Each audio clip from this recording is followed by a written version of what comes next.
All right, some more breaking news coming in. The Supreme Court has now reversed the Bombay High Court's POCSO order. Here, the Supreme Court says skin-to-skin contact not needed for conviction. Supreme Court further saying restricting touch only to physical contact is absurd. Remember, the Bombay High Court was in the view. In fact, if it wasn't skin-to-skin touch, then you couldn't call it physical assault. Here, the Supreme Court now reversing the Bombay High Court's POCSO order, where it says clearly skin-to-skin contact is not needed for conviction. Restricting touch only to physical contact is absurd. Let me cut across to Anisha Mathur joining us live for more on that. Anisha, take us through exactly in the context that the Supreme Court has given this order. Well, Nabila, remember this verdict from the Nagpur bench of the Bombay High Court had created a lot of questions. In fact, the Attorney General had filed an appeal challenging that verdict, saying that this created an absurdity where a 12-year-old child was assaulted, where the assaulters had tried to touch her through her clothing, touch her private parts through her clothing, and the Bombay High Court had said that since there was no skin-to-skin contact, this was not within the definition of Section 7 of the POCSO Act. The Supreme Court, of course, has reversed that verdict, has said that you cannot restrict the definition of touch to only skin-to-skin contact, because that will create an absurdity where assault through clothing, through a bed sheet, or through even a condom will not be counted as skin-to-skin contact, and that is completely against the against this objective of this act, which is to protect children from sexual assault. Now, the court has also noted that the necessary ingredient for this offence is sexual intent of the assaulter and what it was done, and exactly what was done to the child itself, not that there has to be direct skin-to-skin contact. The court also noted that contact via clothing, contact through a condom, contact through some sort of a bed sheet or any other covering will also be counted if the private parts of a child have been touched. And that this argument and this was an insensitive and absurd verdict from the High Court, which has now been reversed, and the persons concerned, the convicts concerned, have now been directed to surrender before the police and face 3 years imprisonment. Back to you. Right, Anisha, of course, a landmark judgment here.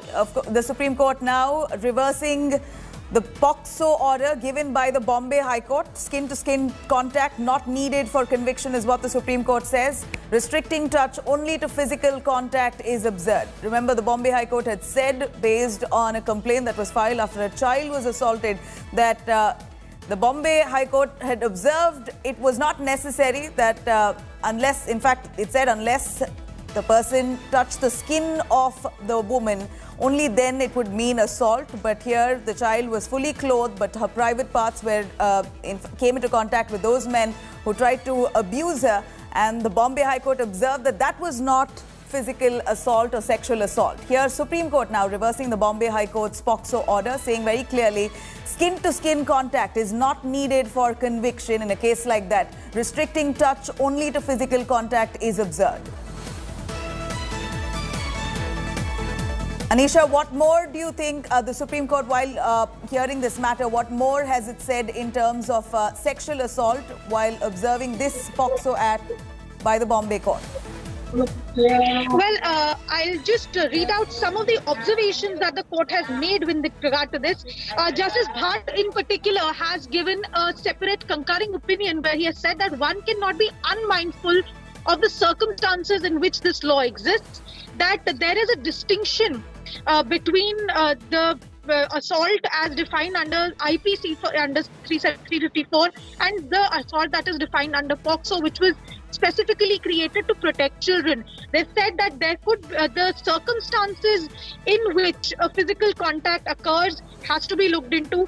Sexual intent of the accused has to be looked into, and this is a fallacy to say that direct skin-to-skin contact is absolutely necessary. In addition, the court has also said that the court should not be overzealous in searching for ambiguities when the wording of the section is very plain, where it says that that there has to be touch of the private part of the child, when the definition of touch should not be so emphasized as to say that there has to be skin to skin touch only. This would lead to a very narrow and absurd interpretation. It has also said that the operative portion of the section is sexual intent, which needs to be defined by the circumstances, by the relationship between the assaulter or the accused and the child, by the facts and circumstances surrounding the incident, whether there was a reasonable explanation otherwise for the touch. Was this person a caregiver? What was the entire situation? But in this case in particular, the court has noted that there is nothing to indicate that this could have been an innocent contact. There is nothing to indicate that this could have been explained away by something else. And a narrow pedantic interpretation just to say that physical contact has to be skin to skin will defeat the purpose of the act, which was specially created to protect children. Back to you.